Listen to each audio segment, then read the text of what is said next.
Hello, President Perez. First of all, thank you so much for making time to meet us. So very soon, Yala will reach 1 million likes on the page, and so we really wanted to celebrate, and we wanted to celebrate with you. So we are very honored to meet you today. So am I. I'm also very honored to see you. I think Yala is a great movement, an important one. Thank you so much. Because finally, peace will be built by peoples more than by governments. This is great to hear. So we will ask you a very few questions. So Please do. Please. So my name is Hamza Awaude. I live in Dura, closer to Hebron. I know where Dua is. I've been there several times. And my question is, if you were in my age today, what would you do to make a change, to have a positive impact in your society, in the region, and what would you do to make peace happen? What I did, let other people tell. I can say simply, all my life, I worked for peace in the region, particularly for peace between the Palestinians and the Israelis. I think it is a key to the peace in the whole region. And I believe that everything which is concerned with hostility, with hatred, with terror and war stems from the past. On the other hand, everything which is promising peaceful happiness belongs to the future. You are the future. And you should build peace, and peace will build your future as well. In my eyes, you are a builder of the future, and the future will answer positively to your request. Thank you. My name is Ofri. I'm from Israel. And one of the things that stops people from working towards peace and for peace and from reaching out to each other is fear. Fear of the other, fear of our communities and what they would say. It's a common feeling in the region. In your life, have you experienced this kind of fear, and how did you overcome it, or how would you suggest to overcome it? The world is full of fear, but a leader shouldn't be a coward. If he's submitting to fear, he's not a leader. He brings in desperation and catastrophes. So the first call is to be a believer and not to be afraid. And I learned that if you work for a better future, we will not have it in one moment or in 1 year. But people say it's very hard to make peace between the Palestinians or between the Arabs and Israel or the Jews. Maybe, but the fact is that 2 agreements of peace were achieved. One with the largest Arab country, Egypt, and the other with a very near neighbor, Jordan, and then we started also peace with the Palestinian people. And I was one of the people who tried really to bring it to life, and I'm still trying to do whatever I can to make it a reality. It is because of it that I look at you, for you, to play an important role in completing these efforts for the sake of your generation, for the name of your parents, for the hope of the children that will be born in the future. Thank you. My name is Sarah, and I have another question. So the Middle East and Northern Africa region is very young and very dynamic. And would you see the MENA region building a new cooperation model so we could play a role in the international scene, in front of the EU, in front of the US? What kind of model? Whether the Middle East is young or old is debatable. I think it's a very old region, but it came to a new age. The new age is not the age of agriculture. We don't depend upon the land. We don't have to defend borders. Armies cannot conquer it or rule it, and governments cannot give orders. This age is the age of science. Science does not have borders. Science cannot be conquered by armies. Science cannot be stopped by governments. And science is available to everybody. The greatest change in our time and the greatest challenge for you is that today democracy is not just the right of every person to be equal, but the equal right of every person to be different. Today, equality and difference go together.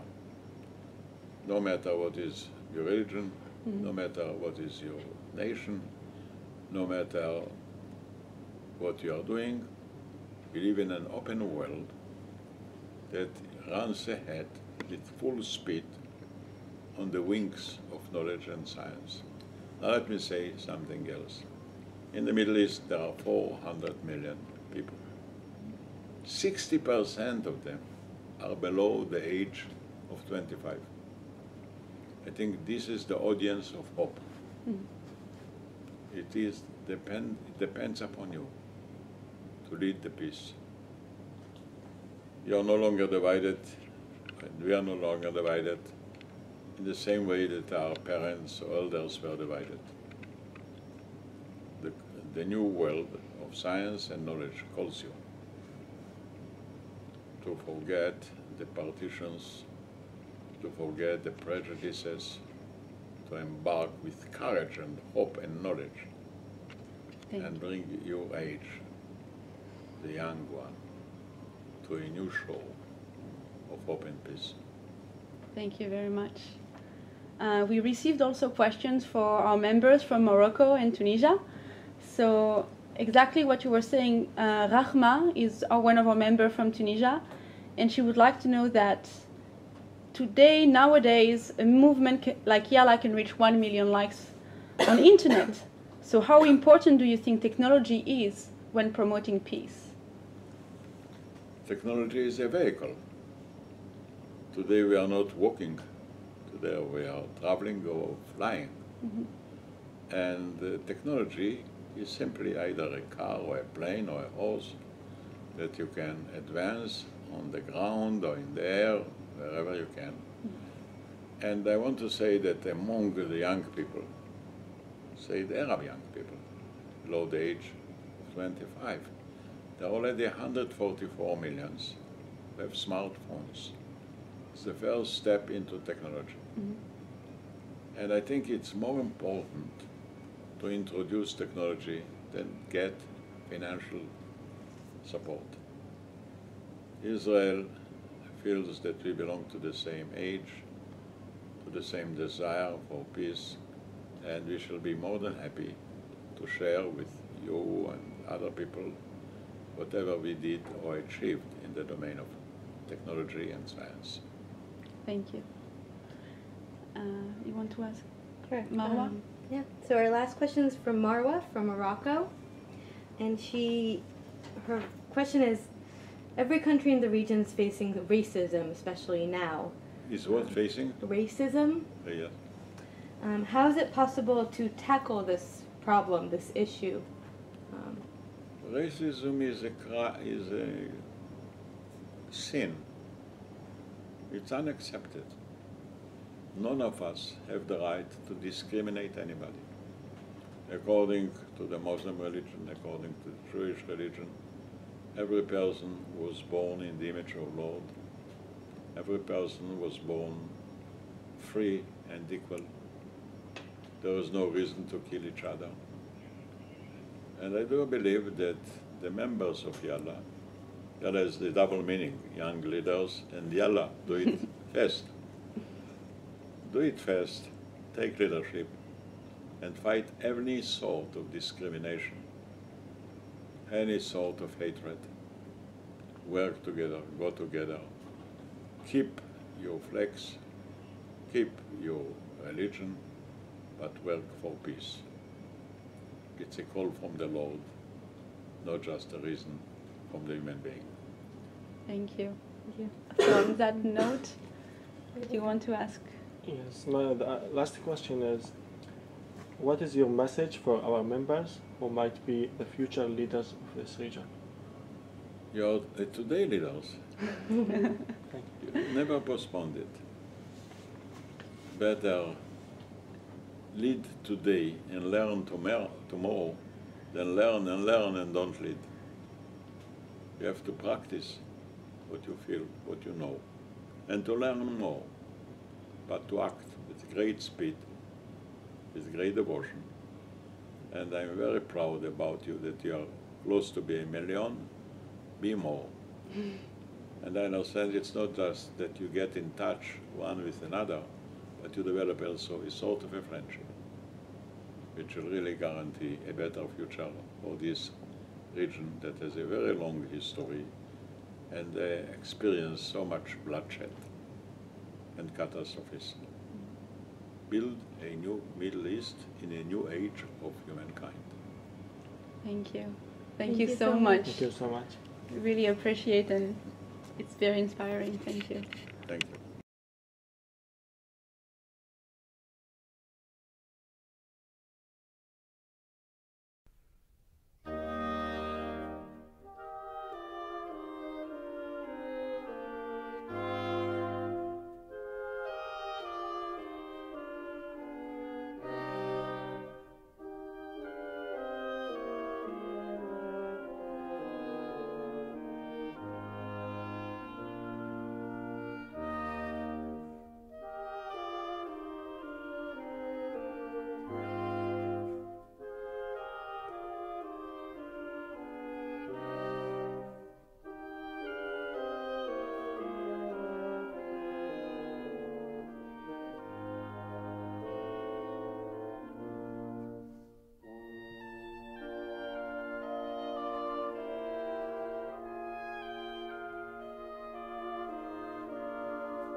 باسم الرئيس محمود عباس أبو مازن نبارك ونشجع مثل هذه المبادرات الشبابية والتي تهدف إلى التعرف على الآخر وبشكل أفضل، لأننا نعتبر بأن المستقبل لكم أيها الشباب، وبأنكم أنتم يجب أن تكونوا صانعي السلام وأن تعيشوا بسلام، وأن تتخذوا كل المبادرات الممكنة من أجل إحلال سلام عادل في الشرق الأوسط وفي كل دول الشرق الأوسط وبشكل أساسي في فلسطين.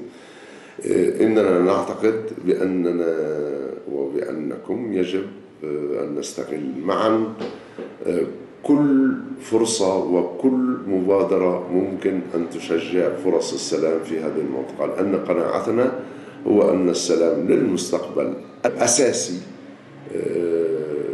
لكم ولنا، وبأنه حتمي في المستقبل، وكم بودنا أن يكون إحلال السلام العادل سريعا. إننا نعتقد بأن السلام ضروري لنا جميعا وخاصة لكم أنتم الشباب، ونأمل أن تتمكنوا من العيش معا، أن نتمكن من العيش معا وبسلام، وبالتأكيد فإن التاريخ سيذكر كل أولئك الذين بذلوا جهودا من أجل إحلال سلام عادل في الشرق الأوسط، ومنهم رحمه الله علي الأيام، وأيضا أذكر أولئك العظماء الذين بذلوا جهودا كبيرة للوصول إلى اتفاقيات أوسلو.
Hello, Yala young leaders, and greetings from Washington, D.C.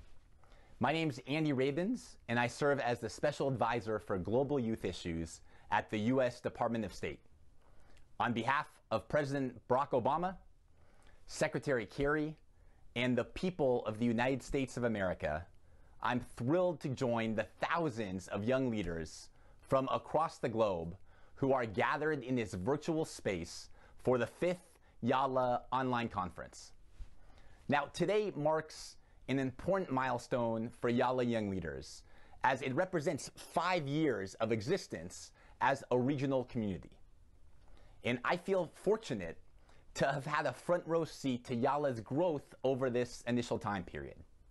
I remember being in Jerusalem, in Tel Aviv, and in Ramallah 5 years ago on one of my trips out to the region, and meeting with some of the dynamic young leaders who saw a desperate need to build greater community, collective voice, and coexistence across a challenging region of the world. I remember conversing over coffees at Cafe Mahal in Tel Aviv and Stars and Bucks in Ramallah with early Yala leaders like Ehud, Nimrod, and Uri Severe, who worked tirelessly to actualize an exciting vision of youth empowerment and voice. And then to see, over 5 years, Yala grow and become the action-oriented community that it is today, with over 1 million members across the Middle East and Africa, a new crop of young leaders at the helm, Hamza, Megan, and others, and a renewed belief that young voices can shape a more peaceful and prosperous region. It gives me great energy and great hope about the future. Now, the U.S. Department of State has been a partner of Yala since shortly after it was founded in 2011. And we've enjoyed watching the community grow into the empowered network that it is today in just 5 short years. The future of the Middle East is important to all of us. And as President Obama has made clear, Israelis and Palestinians face a challenging path forward. But our overall commitment and focus remains unchanged. We continue to believe that achieving a 2-state solution remains the best path forward for Israel's security, for Palestinian aspirations, and for regional stability. That has long been the position of the United States under both Democratic and Republican administrations. And it continues to be our position today. President Obama has also noted that genuine peace can only be realized between Israelis and Palestinians themselves. So we look to you all, Israeli, Palestinian, and regional youth leaders, to continue playing a positive role in that push for genuine peace, for coexistence, and for expanded opportunity across the region. You all have an important role to play in shaping the future of this region, in modeling the type of leadership among young people that you want to see. I know that Yala Young Leaders has served as a powerful platform to break down stereotypes and misperceptions, to build important relationships, and to pursue peace.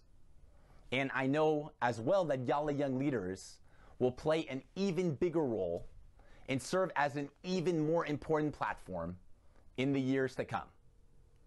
So congrats, mabruk, mazel tov on the successful 5 years of existence, and I look forward to an even more impactful 5 years ahead.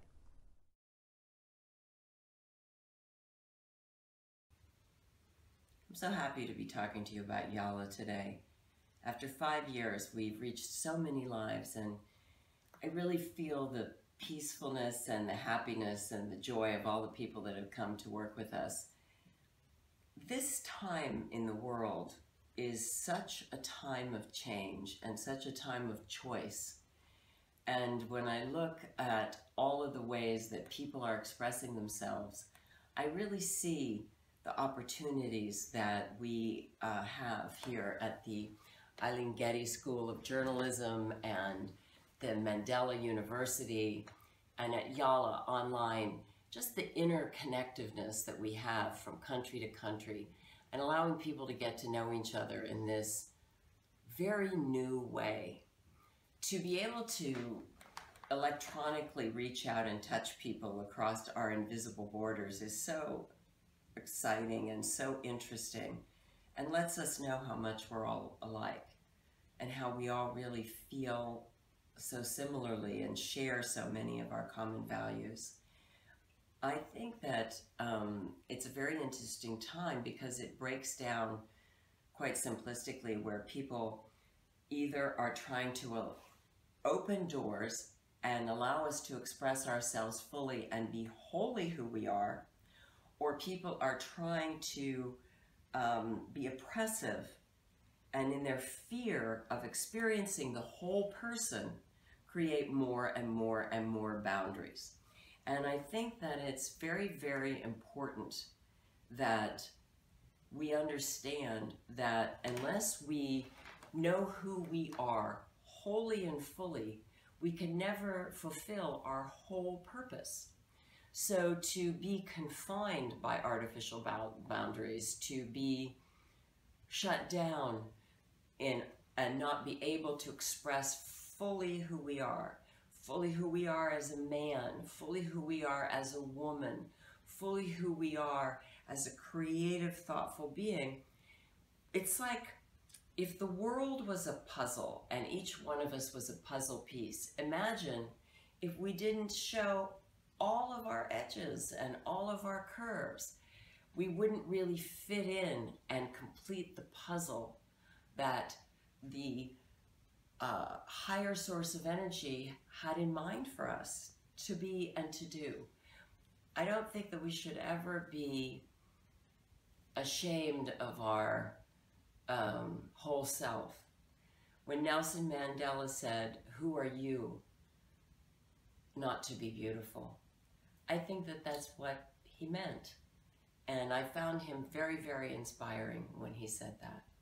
I think that you should be fully in your beauty, in your goodness, in your truth, in your peacefulness, and in your desire to make the world a better place each and every day. And in that, I'd like to thank you for coming online. Thank you for joining us at Yala. And please reach out to others who are looking for somewhere to be and allow them to be somewhere safe. Allow them to be somewhere. I am delighted to send greetings to all of you who have gathered in this virtual space to help shape the future of the Middle East. In 2011, millions of young people across the Middle East stood up to the status quo and demanded change. And today, the Middle East looks drastically different. Armed with conviction and aided by technology, you pushed forward the political, economic, and social changes that are now pulsing across the region. And your voices will continue to be invaluable in the process of brokering regional peace and having the kind of future that everyone hopes for. This conference is an opportunity for all of you, both Arab and Israeli, to engage in a dialogue about your shared future and about peace in the region, as well as your day-to-day problems, worries, and dreams. You come to the table with the hope that you can look past your differences and lay the foundation for peace. And I admire your resolve to engage in these very difficult discussions. I look forward to hearing your ideas, your perspectives, and your vision for the future that you seek as you work hand in hand to chart that course for a more peaceful and prosperous world. Thank you very much.